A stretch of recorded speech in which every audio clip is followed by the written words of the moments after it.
Good. All right, we live now, guys. We back live again. We back live. Got it. I apologize about that for anybody watching.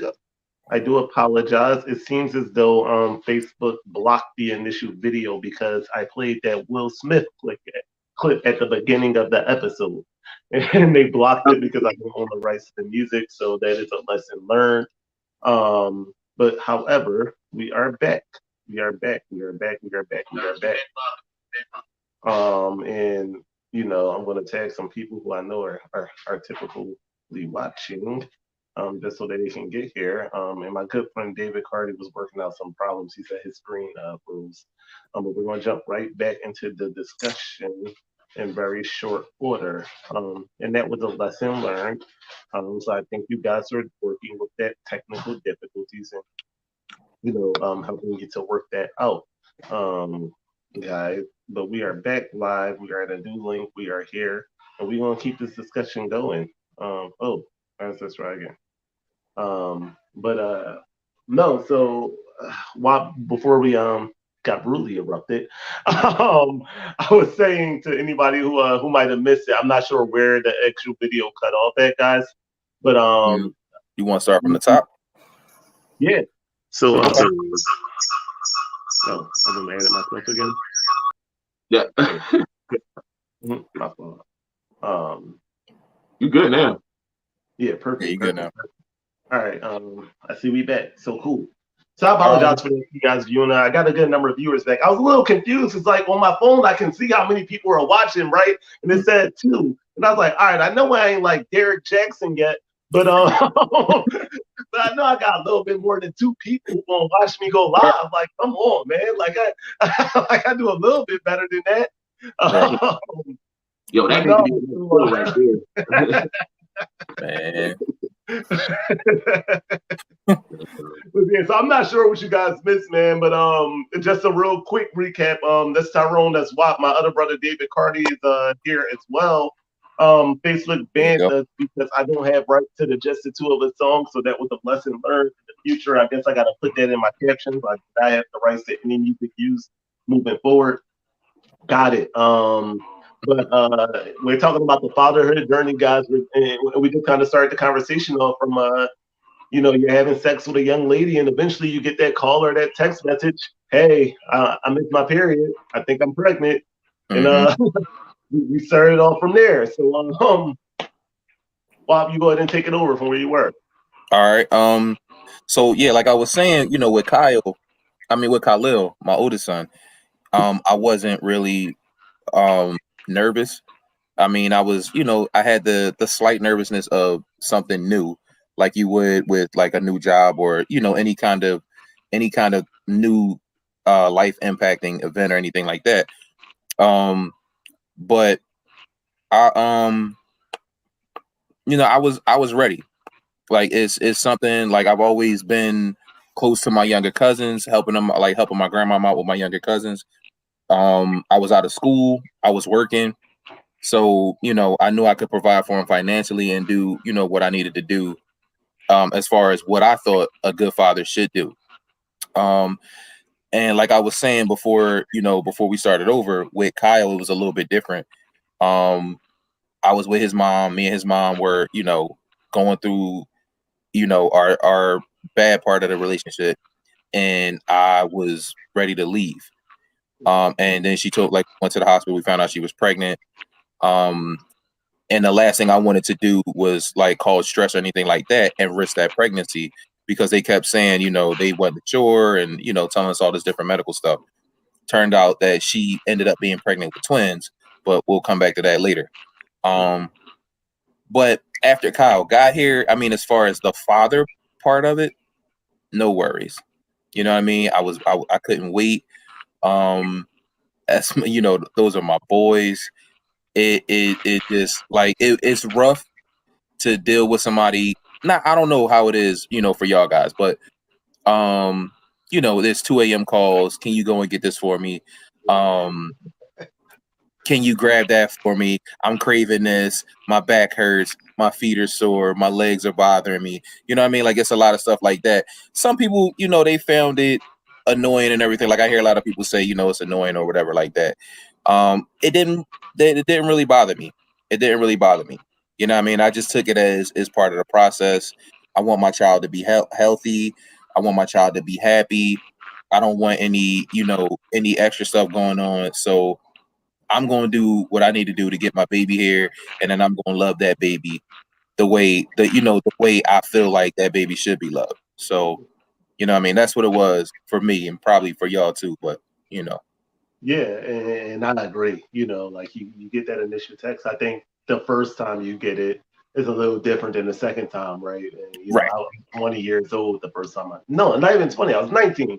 19 years old the first time I had the text in my third year in college. I think I was just finishing up my junior year in college. No, when he was born, though. So I was right before my junior year in college and found out she had a baby on the way. In my mind, I just remember thinking, like, oh my gosh, I have to finish school now. Like, have to make sure you finish school now. You got to provide. And, obviously, at 19, I wasn't where I wanted to be in life. Because at 32, I'm not where I want to be in life yet. Right. Right. You kind of adjust. And I can relate to all of those late night phone calls, all of those errands that you're running, that constant feeling like nothing you do is right, everything that you do is wrong, and it's like you try your best to be as supportive as you can to the lady, while at the same time you have your same fears and your same concerns and your same excitements and anxiousness and things like that you're dealing with. Todd, a question for you, bro. You were a step parent before you were an biological parent. Yeah. Talk about that a little bit. So, well, to brief that story, my mom, she has 5 kids, and she was a single mother, all her time, the whole time. So me dealing with my ex at the time, it was like I didn't want to discriminate on a woman that had kids. You know what I mean? I thought that doesn't change the aspect of her or whatever, and kids are a blessing. So me jumping into it, I never thought of it as a burden. I just knew that I had to have that serious talk with myself, even though I didn't have kids at the time. I had to have that talk with me like, I'm about to jump into something important. This is something that you just can't do willy-nilly just because you like the girl. You know what I mean? You have to really put yourself in the shoes of. Actually, it's funny. A Life Giving song, "She Got Kids." That song perfectly describes it. The kids. I'm sorry. I'm just getting into it. Long story short, it put me on father mode. It took me to father mode, and it made me want to do for him. That's why when I started dealing with her, I ended up getting us a house, moving us into the house. On the verge of marriage, and then while we was living together, that's when we had my first child. And having a child put me in a different perspective. And also, let me backtrack.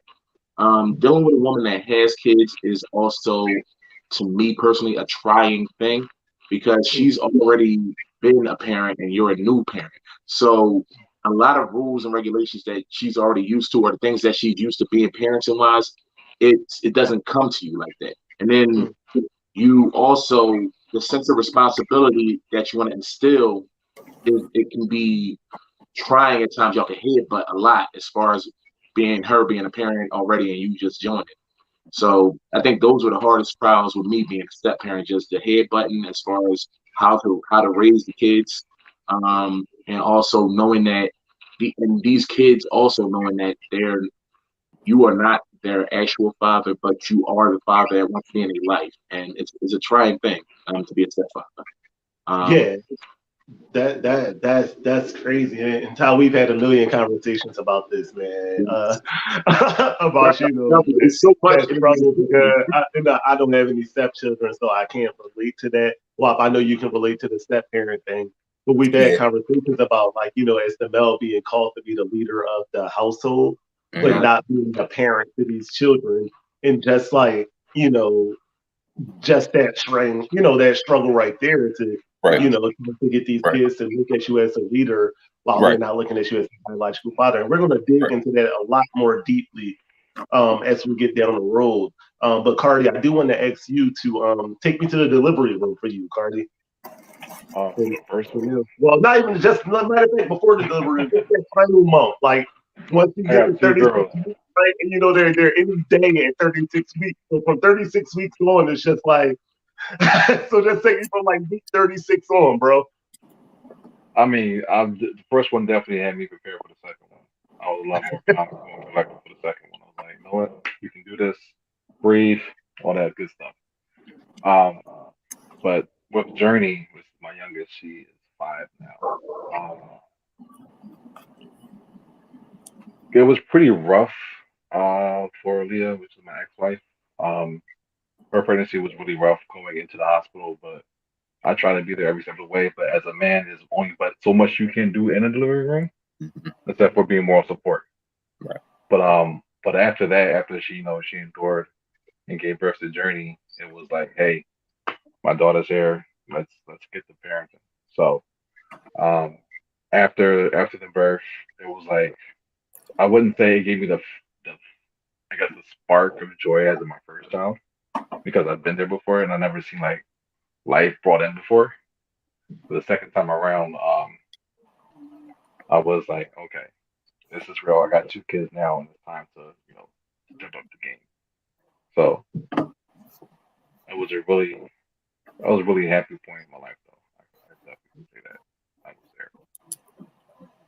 Yeah, bro. And I can remember being in that hospital and just being literally like I know you're not in the pain of the woman that you're there with, but oh my gosh, your emotions are all over the place. And like I just Yeah. remember like my gosh, that final month for me, I had maybe 5 false alarms before my son Maurice came out.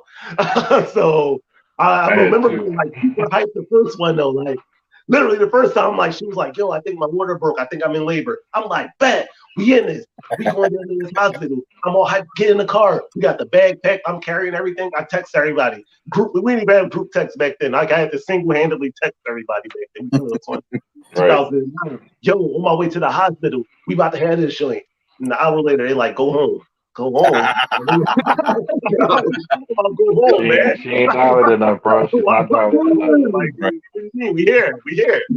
Do not So pass yeah, go. it Do happened not like question 4 the more dollar. times for me, man. That happens 4 more times for me where I get super hyped and it happens. So I remember the time that they actually kept us.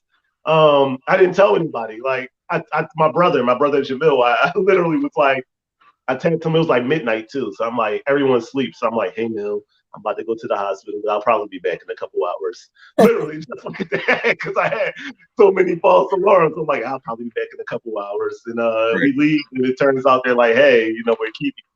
And that was at midnight, and my son didn't come out till 4:30 p.m. So I was in there from midnight to Like for a 4:30 minute. p.m. It's just that myriad of emotions, right? You're talking about she gets there and she's 3 centimeters and then she goes up to like 5 and somehow she went back down to 4 and oh my gosh, my Oh, food's on fire. You cooking? I'm not cooking. Jesus Christ. Hold on 1 second. I don't want to Take cook the battery out. you guys stick over to the Make sure your house not on fire first.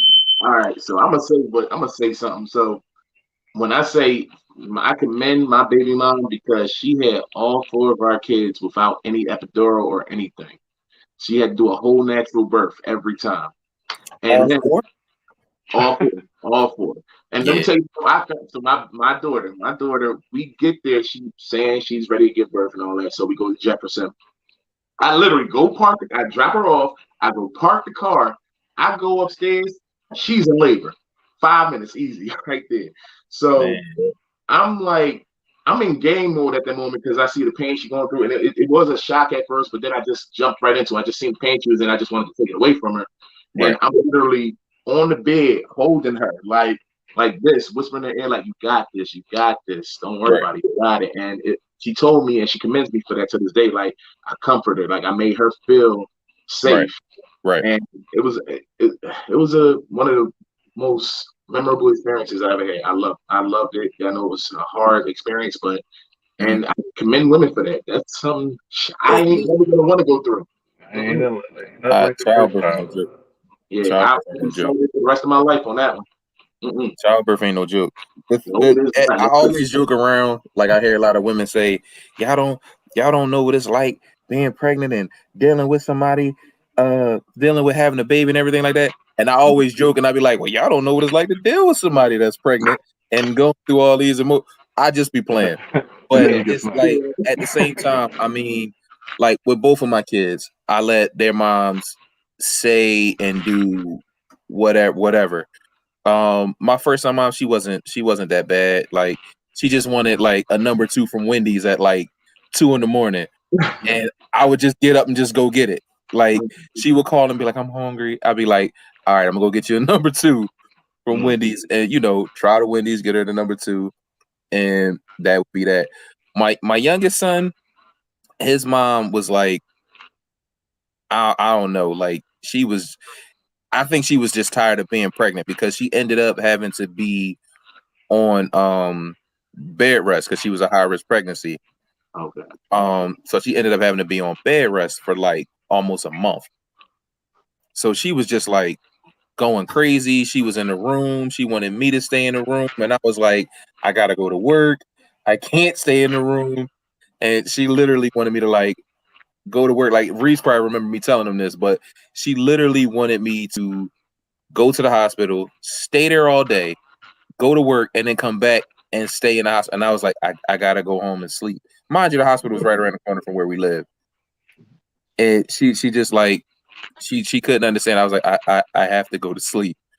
But she was getting mad about that. It was rough. It was rough. At the same time, it is what it is. Like I wouldn't trade it for the world. It got my son here safely.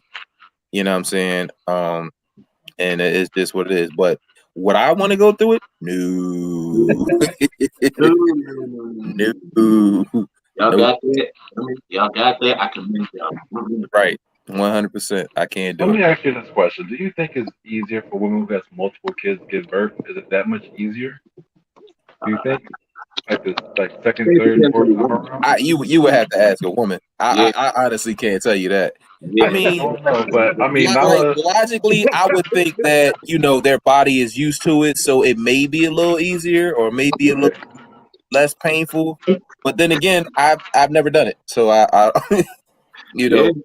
right? Because I think what Um, Todd said, Nala is, I think, the sixth child of my first big mother, Okay.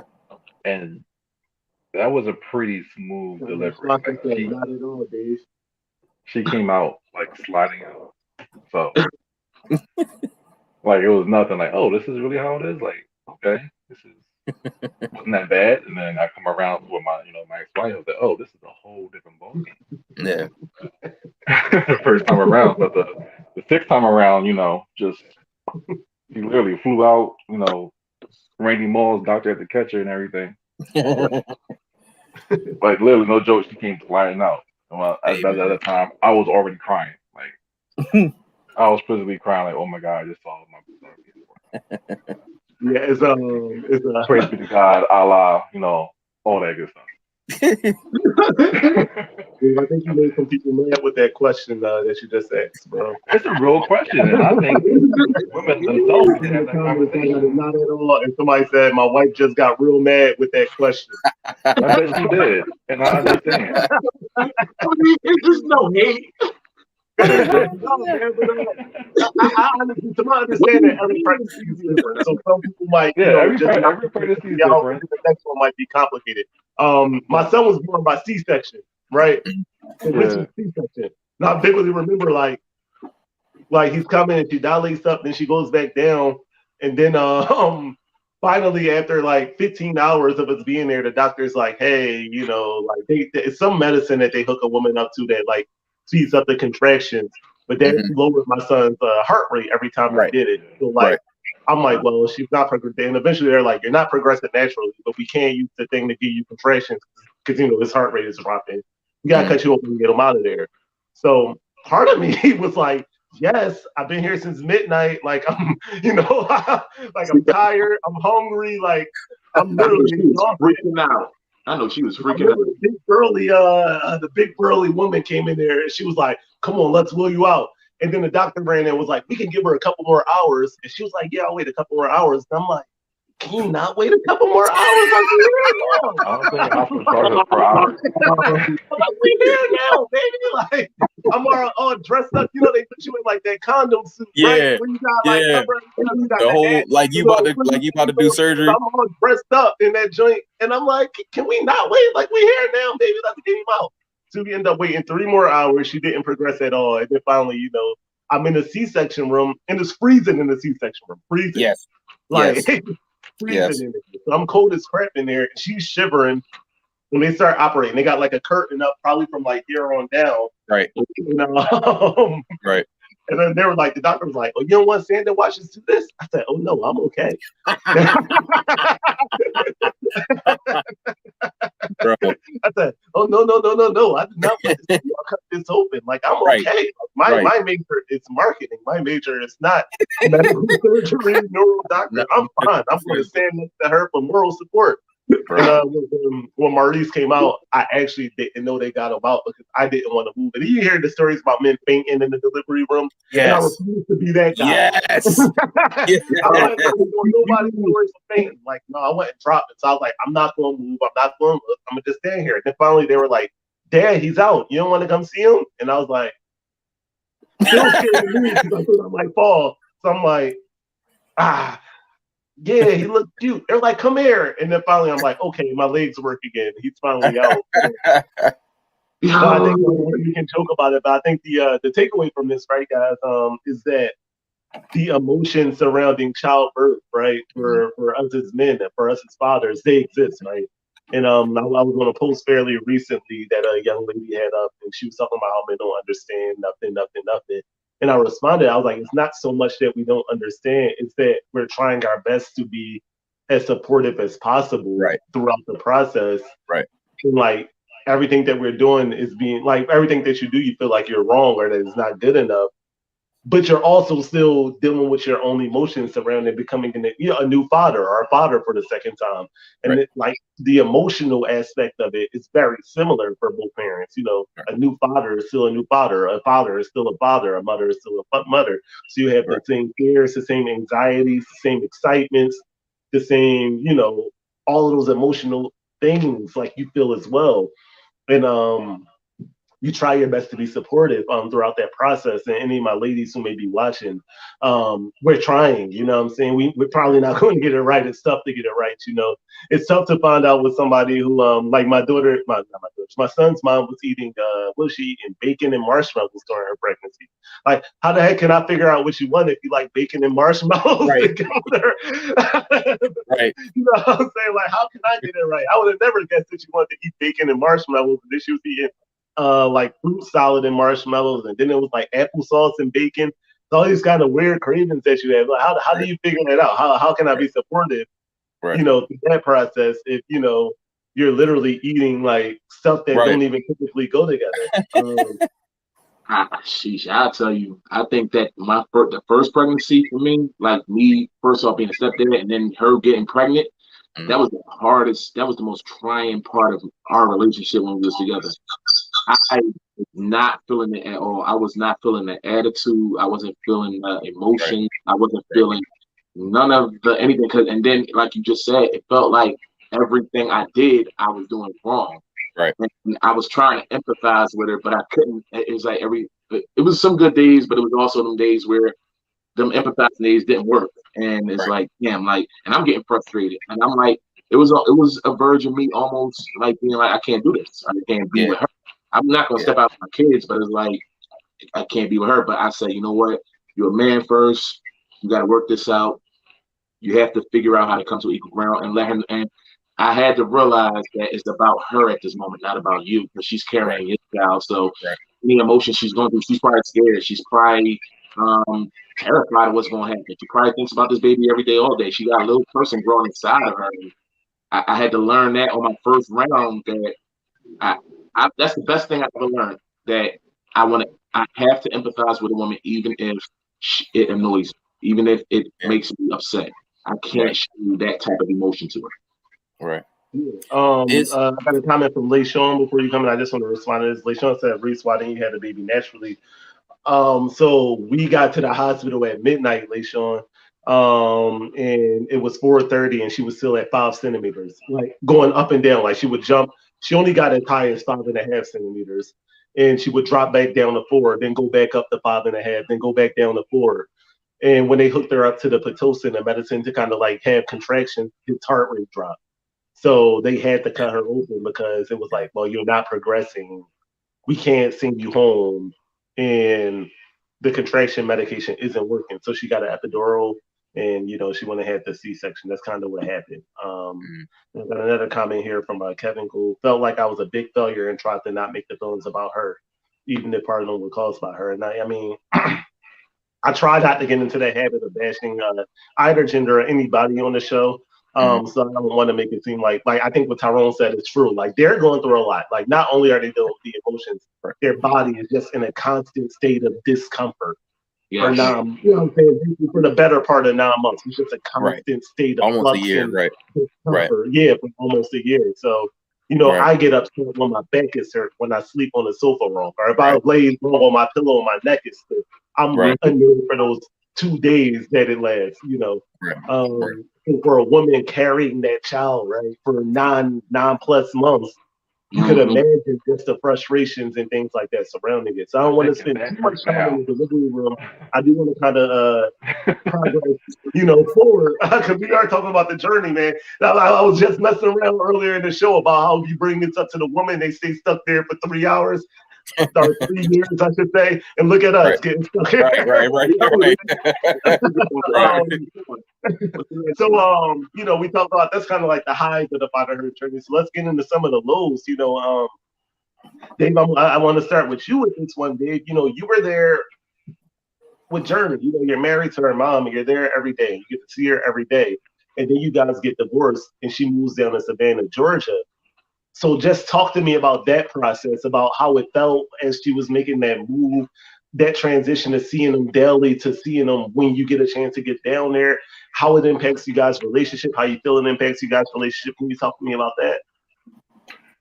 Yeah, I mean, it's something that you can really never prepare for, right? You can try to get yourself in the right mindset, like, hey, this is happening, 5 weeks away, 4 weeks away, it gets closer and closer, and you think you try to get ready, but the anxiety builds up, and it's a constant battle of trying to keep your cool and trying to stay composed, not trying to show a lot of emotions around your daughter because of what's happening,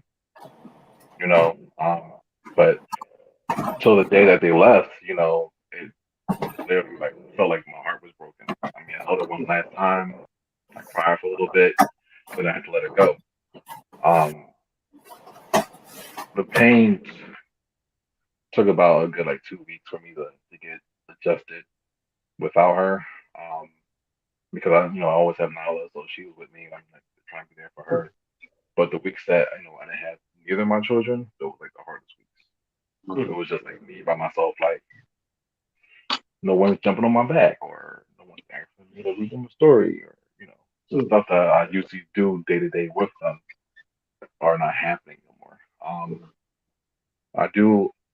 I'm just grateful that we live in a technology age. So hey, we have Zoom. We have ways to keep in contact. Like back in the day, it's hey, I'm going back for a pack of cigarettes. You can't find that man no more. Right. Hey, I'll be right there. Right.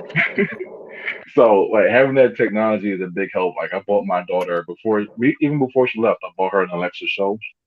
The Alexa that has a monitor. It was right here. I bought one for me, so whenever she needs to talk to me about anything, whatever, she's like, "Hey, call Daddy," and it just calls me. So we try to video chat every night. Try to do the most part of that, and just calling every day. Just find out how her day was, how was school. It still hurts a lot, but good news on a positive note, she will be here this Friday. Nice. This is the first time she'll be up from Philly since they left in June. Okay. So she'll be here for all Easter break. So I'm super excited. I got so many things lined up for her. Yeah. To do. So I'm super psyched. Me and I just count 9 days. 2 more days. But but before then, in the beginning, it was pretty rough with the communication. Good thing that me and my ex-wife were like very cordial. Mhm. Our divorce was mutual, so there was like no bad blood, no fighting over stuff, and well, not really, but for the most part, we didn't have the courts involved. Okay. It was just hey, sign the paper here, and we talked about custody of journey, how it's going to work out. Um, I believe I was very reasonable.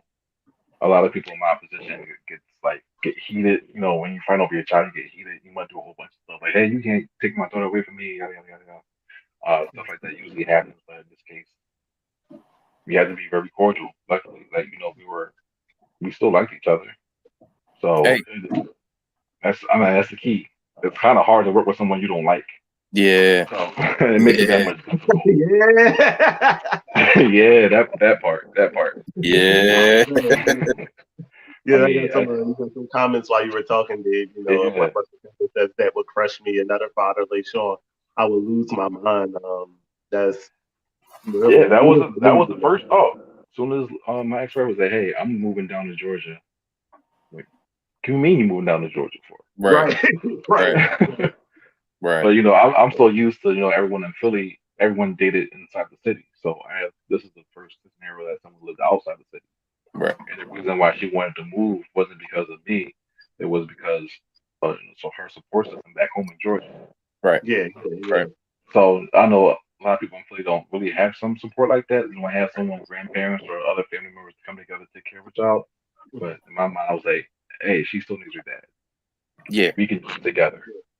We can do it separately, but we can still come together and do it right. together. But she That's key. decided it was best for her to go down to Georgia, which still to this day I disagree with, but that's something I'm gonna have to live with in the terms that we meet. So I'm gonna have her during the summer, and she's gonna be during the school year down there.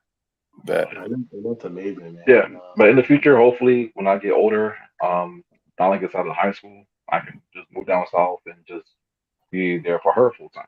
There So you go. Yeah, and I until think the then, last thing it's a lot people of trips, man. There Hmm. you go. that last thing you just said is crazy to me. To hear you say it, man, because Reese, I'm in Philly. Reese is out 45 minutes away in Delaware County, and obviously that's not driving to Savannah, but for me, the same mindset is like I want my son is about to be high school age. I want him to live with me. I got to Hmm. get out to Delaware County, so I'm in a point in my life right now where I'm actually looking for jobs, and I'm looking Right, for jobs. And I'm actually interviewing with 3 different positions, but 2 of them are in Philly, and the one that's in Delaware County actually pays the least of the 3. But that's the right, one that I'm considering taking because Right, that's the one that puts me in best position to be, right, there for my son. And I right. think that, things like that don't get appreciated enough from fathers. I honestly will say that. I don't think they get appreciated for that consideration. For you to say, like everything I know, I've grown up and raised in Philadelphia. I'm willing to throw all of that away Hmm. just to be there for my daughter more. Like that's major, bro. Like, Right, and that's something that needs to right, be applauded and appreciated a little bit more, man. right. So shout out to you, man, and look, man, like you doing it, bro. We here for you. Nyla, whenever you All got day, journey, hit us up. We all come together, get out. I love all the day. daddy out. yeah, that's my baby's art on the wall. It's in Oh, Man, her room. that's She fine. she drew all that. Artist. nice. Yeah, Ty. man. Well, no matter of fact, yeah, wow. Matter of fact, so for you, I know it's a touchy subject. And you Mm. hinted at it earlier in your thing. So if you guys don't know, Wap's youngest son Kyle was a twin. His twin brother Corey was a stillbirth, right? Or no, Uh, he wasn't a stillbirth. no, He passed away he at one wasn't month. stillbirth. Right, right, right, right. Yeah, so Wap's youngest son Kyle had a twin Corey who passed away at 1 month old. Hmm. Um, just talk about that, man, and that whole aspect, and even down, knowing Kyle had a twin brother that's not here, and kind of just that impact. Bruh, it's rough. Um, it's not. It's a little. It's easier now. Kyle is 11 now. Corey is 11 as well. Um, but like that first year was probably like the toughest year that I ever had to go through. And I've dealt loss before, like very important loss before. But this was like, like the hardest thing I had to do was tell the other kids. She had 2 daughters and I had Lil. Lil was 7. And, like soon as Lil heard he was about to be a big brother, he was excited, he was happy, all those things. So when you gotta go and you gotta tell a child, you know what I'm saying, that that uh that you're not, they everybody's excited. There's twin boys, and there wasn't a lot of boys in the family. So everybody's excited. Everybody's, oh, we can't wait, and we gonna do this, and this is gonna happen, and that's gonna happen, and everything like that. Thank you, Lauren. Um, and then you got to tell everybody, hey, one of our sons isn't coming home. So that was rough. You know what I mean? And then I'm not a big talker. You know what I mean? And it could be just product of just growing up. A man in Philadelphia, a black man in Philadelphia, a black man, period. But I didn't really I didn't talk about it too much. I definitely didn't let it show how much it was killing me, because it was killing his mom. And I could see it. The kids were super sad, and they were walking around, and it was rough. So I had to, I had to be the rock. I had to be the rock. So that's what I did. You know what I'm saying? And I'm not gonna front. I'm sure I didn't process everything, correctly. I definitely didn't talk to nobody about it. I talk about it here and there, and I tried as hard as I could to not let it bother me, to the point where I couldn't be a dad and I couldn't be, the right provider for the family. But it was definitely rough. And then, it seemed like once I started kind of getting a handle on it, then we had to plan a funeral. And that was just I was like, I didn't know anybody else that had this situation. So I didn't really know who I could go to talk to anybody. So that was rough. And I started finding myself getting a lot more angry at stuff, not stuff in the house, but stuff outside the house that pertained to the situation. We were going through it with this guy to do the headstone, and I'm not gonna get into details, but it was gonna get violent at one time. And I had to really, really catch myself, dude, you can't take care of Khalil from behind bars in the orange jumpsuit. But there was plenty of times where I did not care. And she talked me down off the ledge, and I had to keep myself together. But it was very, very rough. Now it's a little bit easier, but when their birthday comes February 1st every year, you know what I mean? And not just his birthday, any day, random days. I'll take Kyle to the playground, and it's just Kyle. It's not supposed to be just Kyle. It's not supposed to be me, Kyle, and Lil going to jump zone and having all these good times and everything. It's supposed to be 4 of us. I'm supposed to be telling 4 people to put their seatbelt on. I'm supposed to be helping 3 kids with their homework. 3 kids learn how to drive. 3 kids learn about girls, how to catch, and you know what I mean? All those different things. So every now and then it catches up to me, when I'm helping Kyle do stuff, or when I see Kyle progress with something, or even when, I see people with their kids and they, they're doing their thing. I don't let it, I don't ruin any other parents' moments. And I'm never gonna do that. But internally I'm like, dang, you know what I'm saying? And that's my baby. Of course I miss my baby. You know what I'm saying? It's definitely rough. It definitely gets tough to deal with. Even when somebody mentions it, when one of the kids mentions, every now and then Lil will mention it, and every now and then Kyle will mention it. That crushes me. You know what I'm saying? Because we never tried to hide it from him. We always told him, you are a twin. you have an older brother that unfortunately is not here with us, but fortunately is in a better place. So you know what I mean. Like we talk about it, but it's definitely rough. I mean, now being older and being 11 years later, 10 years later, whatever, it's easy. It's not as hard to deal with, but you still have those random days where it's just Yeah. like super tough. Like I was driving home from work that like maybe like a month ago, and I was just like, you know what I mean? Right. So I mean, I try, like I said, I try not to stay there, but I don't run from going there, if that makes sense. Like Yeah. I don't run away from how I feel about it because I want to deal with it. Like I'm not really talking to anybody about it. I probably should. I'm not going like I probably should talk to somebody about a lot of things, but you know what I mean. You know what I mean. But it's definitely rough. I wish it on nobody. I don't care who you are. I don't care what you did. I don't care what you did to me. I don't wish that on anybody. Yeah. It's something that I know how hard it is for me. I can't even imagine how hard it is for his mom, and I give her a lot of leeway with a lot of things, solely based off of that.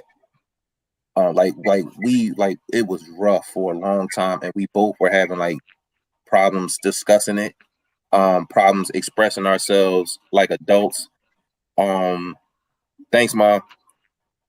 Um, like problems discussing, how we felt about it and everything, and we tried therapy and everything, and the therapy was bothering me. Like I told her, I said, I'll go because you're going, but I really don't want to be here.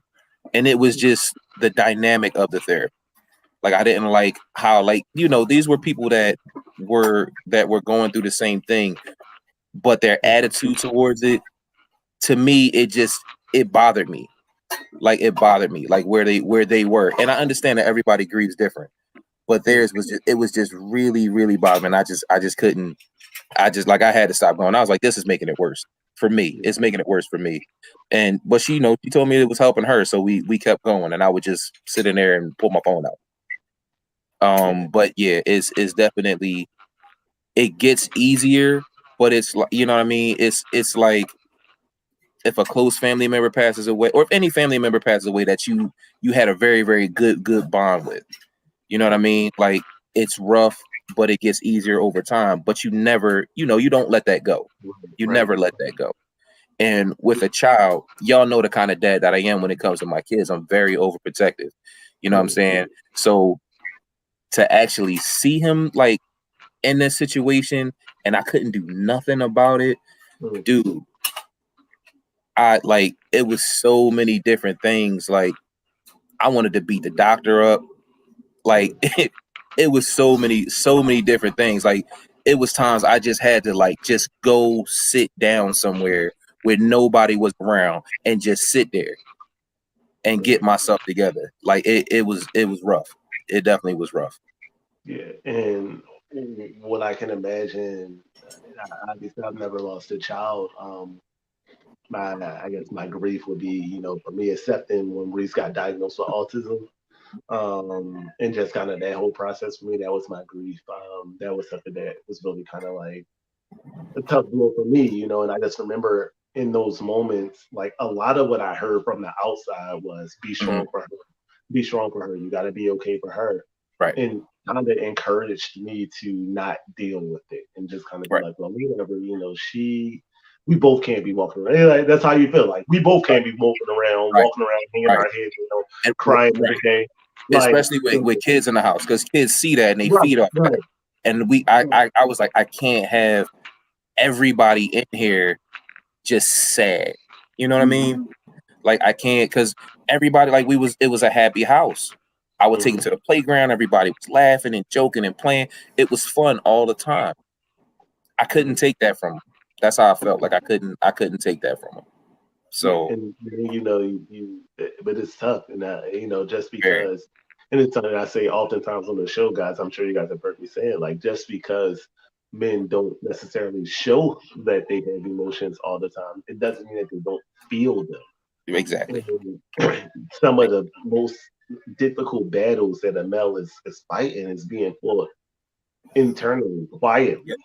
You Yep. know, and the same same guy that shows up to work every day, right? That same dude that, you know what I'm saying, busts it up with you every day at work, shakes your hand, plays Hmm. basketball with you, Hmm. picks you up, drops you off, answers your phone calls and text messages, man. The demons that some of those guys are fighting internally are amazing, man. So I thank you for your courage to come on here and talk about that. I appreciate it, bro. You Definitely. know, This is probably the most open I've talked about it since then. So yeah. I appreciate it. Man. Like for somebody like you, like if people are often like, Wop's the angriest guy in the Mhm. world, and then like you sit there, you get a chance to talk to the buddy, Right. like you lost his son. You know what I'm saying? Like, what? That's You know not what I something mean? that's gonna make people like exactly the most bubbly person on the planet. Like, Right. it's some Right. stuff you do with some things in life, and it kind of turns you to be the way that you are, Right. man. So I Right. appreciate you for that. Ty, I'm Thank about to move to you, bro. Um, Ty, so you get with a young lady who has two children before you. You guys have two kids together. Um, you're step parenting the older two kids while raising your actual two kids. Mhm. You guys break up and you move out. You know, the kids move with her. Um, talk about that step parenting dynamic. You know, you build these relationships as a kid's stepfather, and then things go south, and then you still have these two older kids who you've been around for what, 7, 8 years Yeah. as a step parenting role. But like, just talk about that dynamic. So the dynamic is funny because it shifted dramatically, and it's a lot of things that was a part of why it shifted. I don't want to go too much into it, but long story short, well, one of my daughters, so it's two daughters, my daughter Keela and Jada, they both have two different fathers. One father is not in Keela's father is not in her life, and Jada's father is sometimes in her life. So um, they never were stepkids. It was I'm their dad. Like even now, they still call me dad. You know, every time I see them, there, they love me and all that stuff. You know what I mean? But the dynamic that shifted was when their mom left.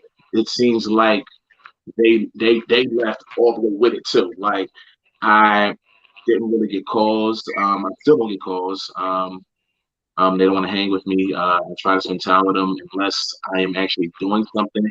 They don't want to spend time. Um, and I don't blame them for it. It was hard. I at first with the emotion that I was going through, to know that my babies, it felt like my babies didn't love me no more. But the dynamic of it was that kids follow the cue. Most female and kids follow the cue of the mother, Yeah. and they was only doing what they said to do. Like I actually talked to my babies, and my daughter Keela, I asked her, well, why don't you want to stay the night with my house and stuff like that, and she literally said, I can't, I don't want to stay there because mommy ain't here, and yeah, that hurt. I was like, yo, that hurt bad, and I was like, man, and then not even having in the house with me and interacting with him as much as I did, it was a hurt piece. Yeah. And then the other hurt piece was them moving on without me. And then that was a difficult subject. So, and me having to learn, and this is gonna be controversial. I had to learn as a father, even though I know I treat them as my kids, I had to learn how to distance myself to a degree because it was only hurting me to constantly keep doing it, to try to force them to be here when I know that they didn't want to be here. Right. So I still consider them in my heart. Like I'll always raise them. I'll do anything for them. But I know that I'm not going to ask all the time to come with me. I'm not going to do this and that. Right. And it's bad. And that's where when I first say about being a stepfather, that's Mhm. one of the things you actually never think about. Right. Like Right. leaving, and then the kids. You pretty much can be out of that kid's life, Yep. and they can be out of your life, and it's crazy. It was my first daughters. Like that's crazy. It was my first daughters before I had kids, Right. and I know you have experience with that as well. Wow. Could you respond to what he was saying? Yeah, I was just about to. Kyle has two older sisters, and when I met their mom, they were 2 and 3. So, me being the kind of guy that I am, if I'm messing with you and you have kids, I'm going to treat your kids the same way I treat my son. They're going to get that love, they're going to get that protection, they're going to get all of that. So, like you said, those are my daughters. Now they're 17 and 15, and me and their mom broke up when Kyle turned 2. He's 11 now. And I was going around, I was still seeing him and stuff like that because I would still see my son. And of course I would, hey girls, how y'all doing? How is everything? Is everything okay? How's school? Blah blah Yeah. blah blah blah. But it's different from taking them to the playground, making them lunch, playing dollies with them, letting them paint my fingernails and all that. You know what I'm saying? It's different from Paint that. my And fingernails, then, bro. huh? Letting them paint my fingernails. Hey, Yeah, bro, when you got girls, you do what girls do. Hey, listen, my I nails. was doing tea parties. I was Don't have doing to all do that, it. bro. I was doing all that. Like I was all of it. So there was it was rough to go from playing with them and having fun and helping them with homework and picking them up from school and dropping them off and all of that. It's hard to go from that to like months of just nothing. Yes. You know what I'm saying? Or they just see me picking up their brother and leaving. You know what I mean? So it was hard. And now that they're older, like I had to sit, like I told them, even as they was older, I was listen, I've always thought of y'all as my daughters. If y'all need anything, don't hesitate to ask me. You know what I'm saying? I don't care what it is. If you need something, just let me know and we'll work it out. I know y'all have a dad. I've never tried to replace your dad, but I've always been that, a father figure. So if y'all need anything, like that does not change. If you need something, let me know. You know what I mean? But Todd, like they do need that space. You know what I'm saying? I don't know how their dad is interacting in their lives right now, but that's here nor there. I mean, you just gotta be there when they need you. You That's know what I'm exactly saying? how I see it. That's exactly how Yeah, I see it. yeah. Um, It's definitely, but I know how you feel with that because those were your girls. yeah. You know what I'm saying? Those were Mhm. your girls for years, and then out of nowhere, now all of a sudden everything's changed. So it definitely was rough. Like it was rough for me with Kyle. So and that's my boy. I Mhm. can't even imagine how they felt. They probably felt like, abandoned. And then, they don't, of course, they don't know the whole story. Of course, they don't know the details. They don't know what led up to it. You know what I'm saying? They don't know all of that. And it's hard when they don't know. And you can't really explain it to them at that age because they're still not going to get it. You know what I mean? But it's something they're going to They keep understand.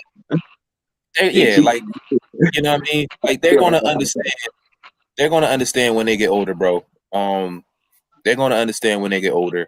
I'm a firm believer in that. Um, but yeah, it's definitely a tough dynamic or a tough situation to be in. I think I lost. I don't even know what happened to him. But He no, dropped out. look, I don't really accept kids. I've accepted that. It's okay. I can speak on it because, like I said, Nala has like Nala was number 5. So, and the relationship I had with her baby mom was like a bad knocked up movie. If y'all remember knocked up, Yeah, yeah, it was just like that, but it just wasn't funny. But yeah, but that's how she was conceived. So like once I found out that she was pregnant, it was like, oh, because we had a one night stand. Oh, I got 2 kids, I got 3, I got 4. Like, what is stop? So going through the pregnancy, I got to know her kids, and then and I instantly kind of became a father figure to them because I was always around. Like, hey, who's this new guy? And why is mommy pregnant? So mhm, that was always awkward. But spending time with them a lot because all I was doing was going to school at the time. mhm. Literally, I was like walking to school, get up from school, Right, do their homework, right, like everything that a man should do. right. And actually prepared me for fatherhood, just taking care of those kids. I was changing diapers. Like her youngest was like 2 at the time, Mhm. so I was changing her diapers, and we was only together for that year. So Mm. after Nala was born, a couple months after we split, but unfortunately, I had to distance myself because I knew it wasn't healthy for me, and I knew it wasn't healthy for them because they were too young Right. for me to like be more of an impact, or I couldn't give them any more because I had my own daughter. Mhm. Um, and at the same time, I was like, hey, the next man's gonna step Mm. in, and not to step on any toes, or nothing like that. But if someone wants to take up that mantle, someone has to be there for the kids to some degree. But still to this day, I still take her kids out. Like if I have Nala and we're going to the beach or birthday party stuff like that. Hey, come on, get in the car, we're all going. Right. Right. But I at least have that distance. Like, hey, I'm Nala's dad. You know me. I still love y'all, but you know those are your siblings. I'm gonna treat you like you're mine. When I Right. So, and if as a nigga, I don't have any stepkids, but when I pick my daughter up, my daughter has two older sisters. And again, I mean, I'm always very courteous to them. I always speak to them. But one thing, and Wap, I've talked to you about this before. My daughter's mom, she's a single mom. And she'll call me like I won't say regularly, but every now and then she'll call me like, "Hey, can you put so and so together Mhm. for me? Can you put this Right. together for me? Can you put my daughter's bed together?" Right. And I'm always just like, "Yes, no Right. problem. I love, what I'm saying, I relish this opportunity to do it." And to a certain extent, although my situation with my daughter's mom was similar to yours and Nyla's Right. mom, so there's never been like that romantic relationship. So I couldn't see myself picking them up and taking them out. But there's still a certain level of respect and Right. protection that I Right. have for them. Right. One as young woman, right? As young woman, but two as my daughter's big sisters too, right?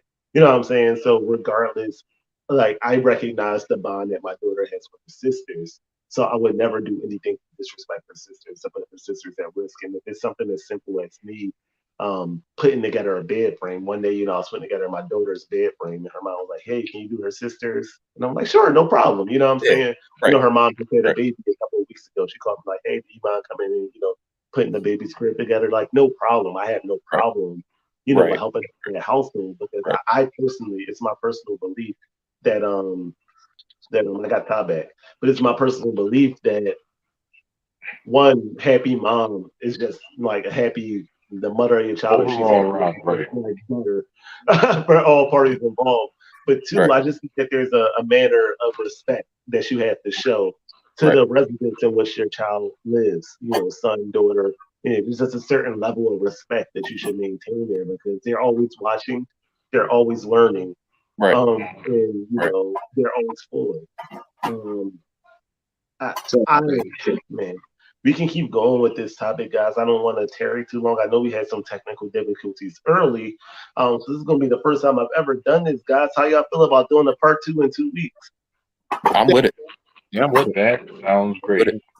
Yeah, Yeah, so I Yeah. think in 2 weeks we can do the fatherhood journey part 2 because I do want to talk about how becoming a parent puts a strain on your current relationship and Mm. how some of their dynamic shifts, right? That we didn't even get a chance to get into, right? Like Mm. True. how it changes the sex drive, how it changes the intimacy, how it changes the time spent. I want to Mm. talk about that aspect of it, and then I also want to talk about we all single.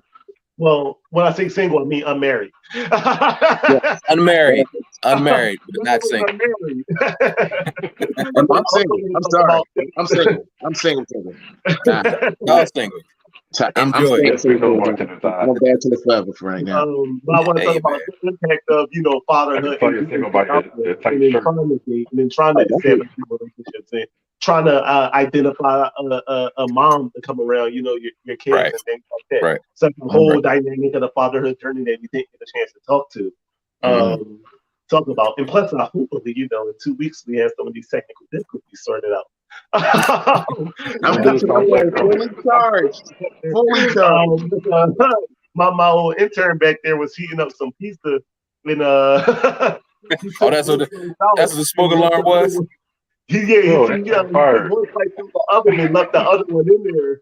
But then, yeah. So I'm like, oh, smoke detector, what the heck, So that's what that was. That Can't cook wasn't. while you're going Yeah, live. I Can't do can't cook, but I ain't burning no pizza.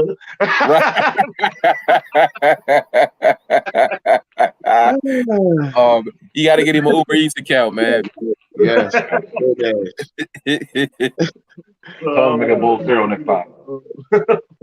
What you was talking? I got a comment here from Kelly. I want to address. I know she's going to call me after the show. She's talking about I'll be there in a few years. I think she was talking about being somebody's stepdad. You know what, Kelly? I actually agree with you because you mean the stepmom? chance of me finding somebody kidless at 32, it's quickly going to once you hit 30. It's a small pool, man. Yeah.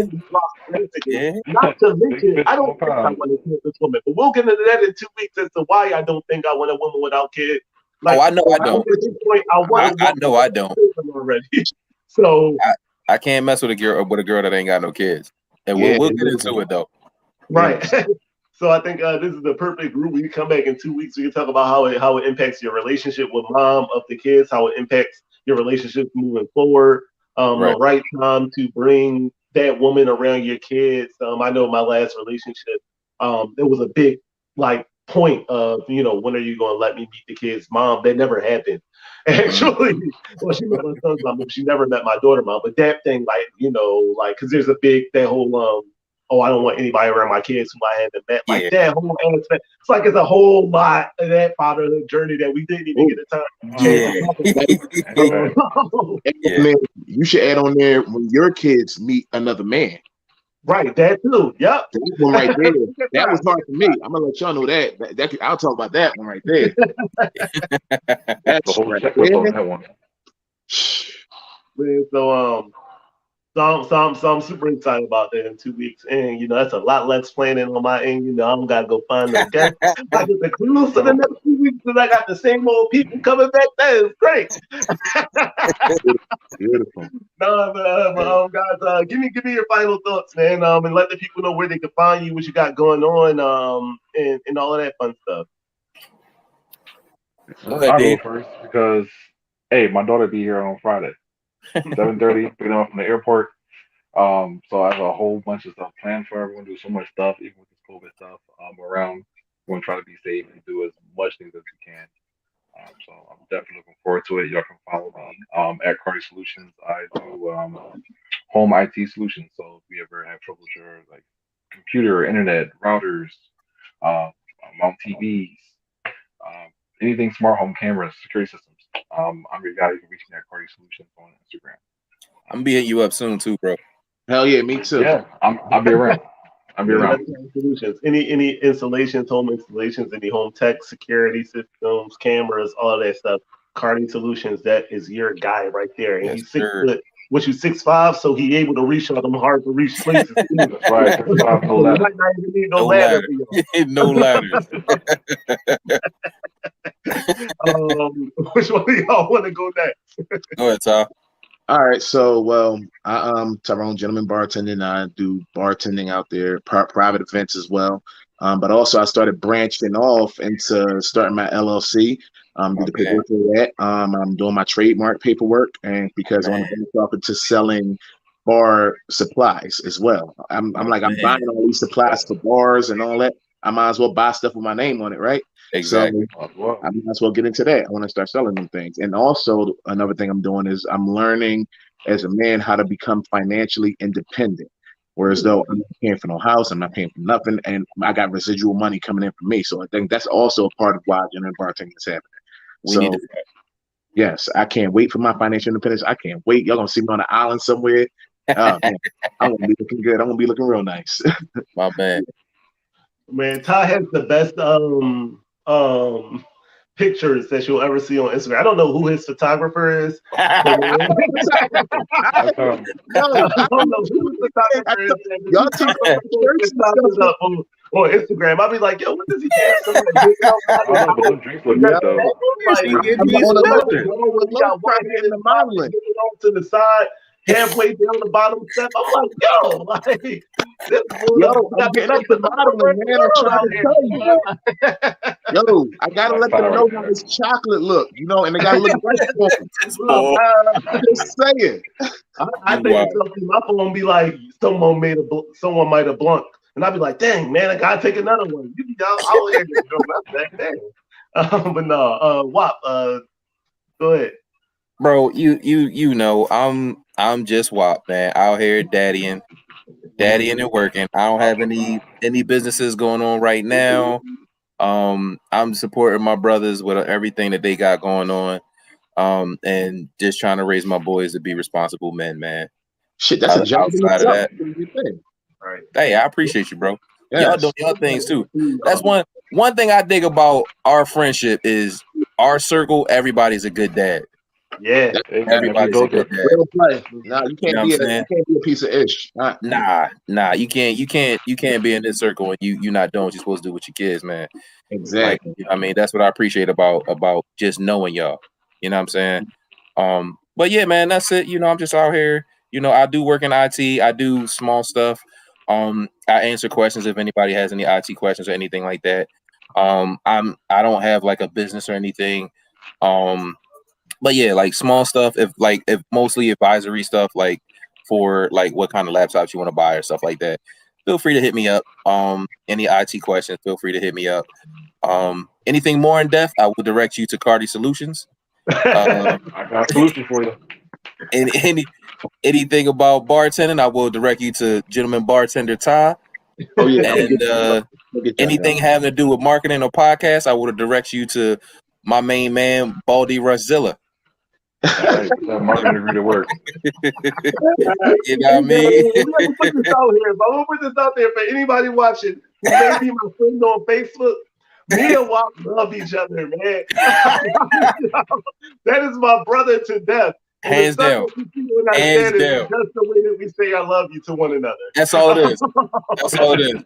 First Like, off, That's people, 100 bro, grand, man. people I call his literally kids be like, nephew. yo. He call my kids nephew. My kids call him Exactly. Uncle WAP. Exactly. His kids call me Uncle Reese. That is my guy, man. 100%, bro. 100%. We joke and we play all day long, and that's just, yo, bro, I love you the way we do it. You know what I'm saying? You know what I mean? That's just who we are, man. I love all three of y'all, man, hands down. Like I ain't, you know what I mean? My guys, man. I'm gonna sign out. We're gonna be back in 2 weeks, guys. Everybody tuning in right now. Thank y'all for watching. 2 weeks without the technical difficulties. We're gonna be here. I'm gonna get Yes, sir. offline now because I'm about to talk to my brothers about going out to get some drinks after we Hey. get off the air tonight. Hey. We're gonna go get some drinks within the next half an hour to an hour, guys. So I'm gonna sign off. I love y'all. See y'all in 2 weeks. We out.